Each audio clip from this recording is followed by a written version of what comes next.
Hello friends. आज हम लोग इस लेसन में इस वीडियो में जो हम लोग बात करेंगे वो है इंडिया मालदीव्स के बारे में। इंडिया मालदीव का रिलेशन किस प्रकार है, अभी जो है रिसेंटली क्यों चर्चा में है, और रिसेंटली अभी जो चुनाव हुआ उस चुनाव के बाद में मालदीव क्या स्ट्रेटजी अपनाया है, इंडिया क्या स्ट्रेटजी अपनाया है, और इसके साथ साथ क्या कंक्लूजन हो सकता है इस रिलेशन का, इस संबंध का। तो ये आपका बीपीएससी का जो जीएस पेपर 1 है उसका जो सेक्शन 2 है, जिसमें कि करंट अफेयर्स में एक आईआर से क्वेश्चन होता है इंटरनेशनल रिलेशन से, उसमें एक टॉपिक महत्वपूर्ण रहता है इंडिया मालदीव का। क्वेश्चन जनरली पूछता है India Pakistan, India China, India neighbouring country जिसमें कि मालदीव और नेपाल भी आ जाते हैं। तो इस तरह से क्वेश्चन पूछा जा सकता है। अब हम लोग समझते हैं मालदीव के रिस्पेक्ट में कि मालदीव अभी चर्चा में क्यों है। मालदीव चर्चा में है क्योंकि मालदीव में जो इलेक्टोरल सिस्टम वहाँ पर चुनावी प्रक्रिया है वो 2 राउंड सिस्टम है। फर्स्ट राउंड सिस्टम में प्रेसिडेंट को चुना जाता है, सेकंड राउंड सिस्टम में अगर उसकी बहुमत होती है तो उसके पार्लियामेंट के मेंबर्स को चुना जाता है। तो कहा जाए तो 2 राउंड सिस्टम है। आपको इसके पॉलिटिकल सिस्टम के बारे में ज़्यादा जानने की जरूरत नहीं है, बस आप जाने कि 2 राउंड सिस्टम है मालदीव्स में। फर्स्ट राउंड जो सिस्टम हुआ था वो सितंबर 2018 में चुनाव हुआ था, और नवंबर 2018 में वहाँ का प्रेसिडेंट जो है इब्राहिम सोली वो चुने गए थे। इसके पहले जो थे यामीन थे, जो कि बहुत ही निरंकुश के रूप में माने जाते थे, और उस समय नासिर जो कि पहले के प्रेसिडेंट थे उनको एक्साइल कर दिया गया था, उनको निकाल दिया गया था मालदीव से, उनको चुनाव लड़ना प्रतिबंध था और वो श्रीलंका में रह रहे थे। नासिर की मैं बात कर रहा हूँ। यामीन उस समय का प्रेसिडेंट था जो कि एक निरंकुश के रूप में माना जाता था। अभी जो चुनाव हुआ इसमें इब्राहिम सोली जो है जीत कर आए, नवंबर में जीत के आए। उसके बाद में सेकंड ऑफ सिस्टम जो है अभी उसका जो रिजल्ट आया है वो अप्रैल में आया है, अप्रैल 2019 में, जिसमें कि इब्राहिम सोली जो है लैंडस्लाइड विक्ट्री मतलब एक तरफा जीत उसमें दर्ज किया है।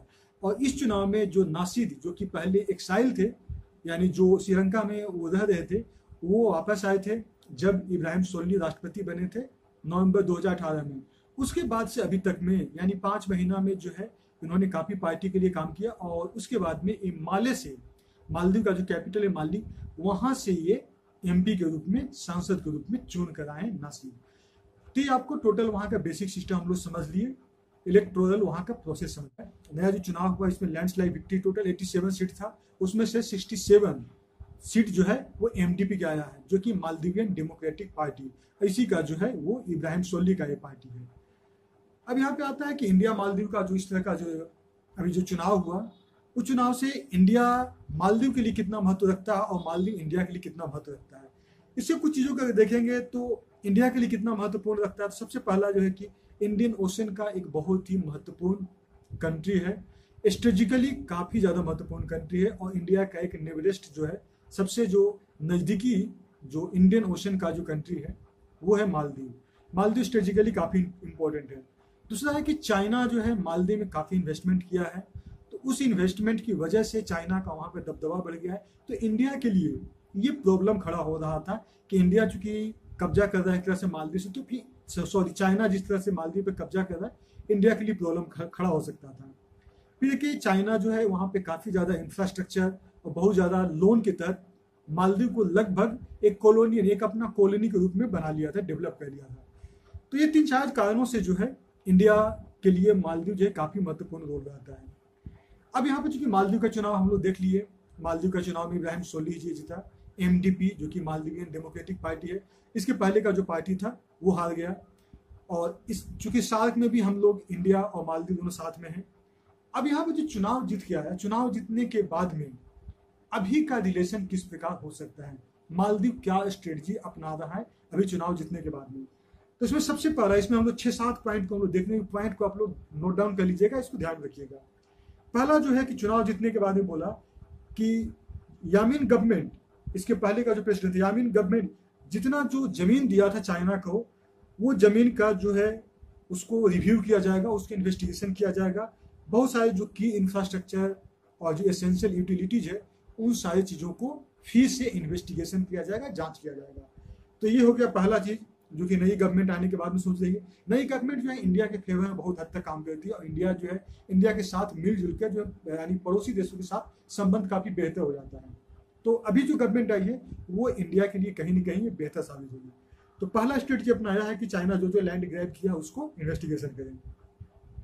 दूसरा है कि जो लैंड ग्रैब है, जो जमीन कब्जा किया है जो मालदीव में, उसके थ्रू माना जा रहा है कि इकोनॉमिकली जो है नियो कॉलोनियल पीरियड में पहुंच गया, मतलब एक तरह से चाइना का कॉलोनी बन गया है, यानी चाइना एक तरह से उस पर कब्जा कर लिया, जैसे इंडिया ब्रिटिशर्स कॉलोनी बन गया था।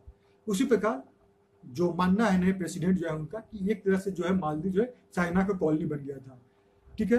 तीसरा में देखें कि जब चुनावी प्रचार किया जा रहा था, इब्राहिम सोलिह ने जो अपनी पार्टी के लिए जो चुनाव प्रचार किया, तो उसी से उन्होंने प्रॉमिस किया था कि इंडिया पे जो मालदीव पे जितना जो कर्ज है, जितना भी डेप्ट है जो चाइना से लिया गया है, उन सारे डेप्ट्स को पूरी तरह से इन्वेस्टिगेशन किया जाएगा, जांच किया जाएगा। और ये लगभग $3 बिलियन का लगभग कर्ज है जो कि चाइना से लिया गया है। चौथा में देखें कि चाइना का इन्वेस्टमेंट और बॉर्डर रोड इनिशिएटिव जो BRI है, इसके तहत जो है बहुत ज़्यादा इन्वेस्टमेंट जो है चाइना मालदीव में किया है, जिसकी वजह से ये इंडिया के लिए बहुत चिंता का विषय बन गया है। और इसकी वजह से इंडिया के और मालदीव के रिलेशंस जो है खराब हो रहे हैं। और अगर इंडियन ओशियन में अगर पीसफुल चाहते हैं तो इंडिया का स्ट्रॉन्ग यानी स्ट्रेंथ यानी मजबूत होना बहुत जरूरी है। तो ये चौथा हो गया। पांचवा हो गया कि पांचवा में कहना है कि 80% जो मालदीव पे कर्ज है वो चाइना के द्वारा है, मतलब चाइना जो 80% कर्ज जो है, जितना भी कर्ज है मालदीव पे वो 80% चाइना का ही है।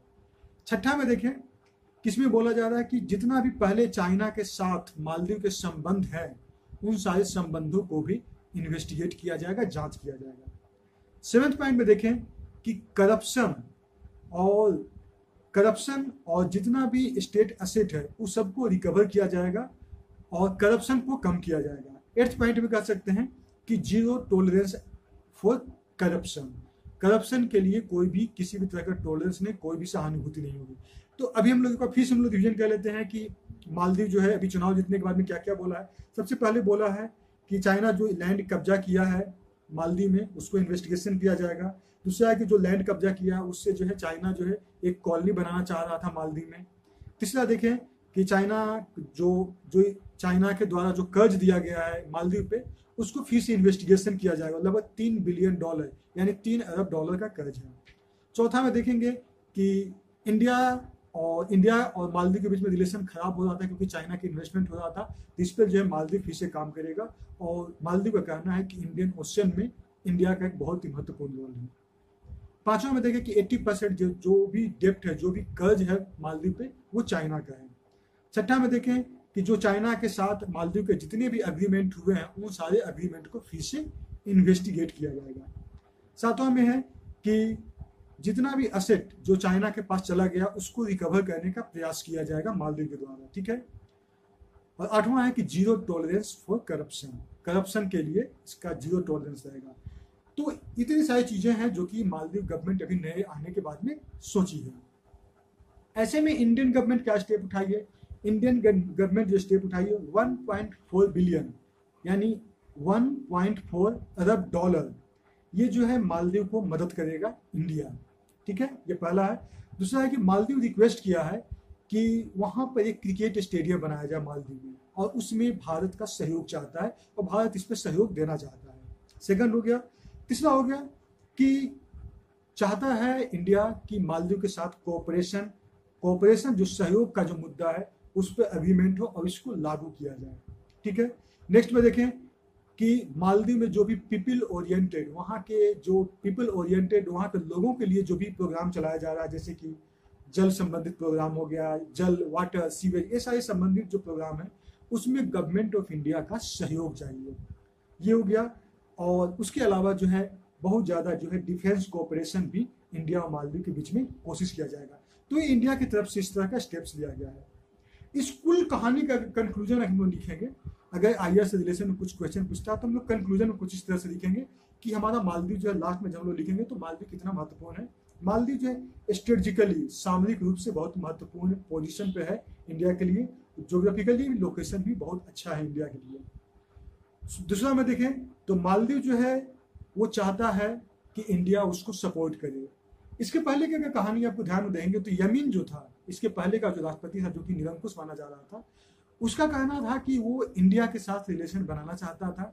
इंडिया कुछ ज़्यादा इंटरेस्ट नहीं लिया, इसकी वजह से वो चाइना के साथ अपना संधि बना लिया, चाइना के साथ अपना गठजोड़ कर लिया, जिसकी वजह से वहां के पब्लिक भी काफी नाराज हुए थे। तो अभी जो है स्ट्रेटजिक रिसेट, इंडिया जो है और मालदीव के बीच में जो सामरिक दृष्टिकोण है उसको फिर से उसको किया जाए, उसको रीएक्टिवेट किया जाए, रिसेट किया जाए।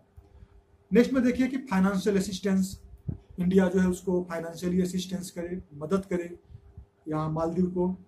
वीजा को लेकर जो है वीजा को थोड़ा सा सिंपल बनाए। दोनों डेमोक्रेटिक कंट्री है, तो दोनों डेमोक्रेटिक कंट्री है तो एक दूसरे के वैल्यू को समझते हैं। सेफ्टी एंड सिक्योरिटी की बात करेंगे, इंडियन ओशन रीजन का, IOR इंडियन ओशन रीजन, इस क्षेत्र की अगर सिक्योरिटी की बात करें तो उसमें इंडिया और मालदीव का साथ में रहना बहुत ही जरूरी है। उसके अलावा कल्चरल टाइज है इंडिया और जो मालदीव के बीच में है। उसके अलावा IT सेक्टर, इंफॉर्मेशन टेक्नोलॉजी के मामले में भी इंडिया और मालदीव के बीच में काफी बेहतर रिलेशंस हुए हैं। किसी भी देश के साथ अगर आप रिलेशंस को लिखते हैं उसमें cultural ties, democratic values, never first, ये सारे कुछ जो बेसिक फिलोसफी होते हैं, बेसिक जो हमारा फॉरेन पॉलिसी है उसको आप जरूर लिखिएगा।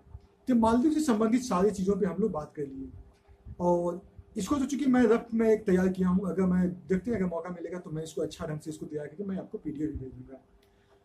तो इस तरह से इंडिया मालदीव का रिलेशंस के बारे में हम लोग डिस्कस करें। Okay friends, thanks for watching. Okay, bye bye.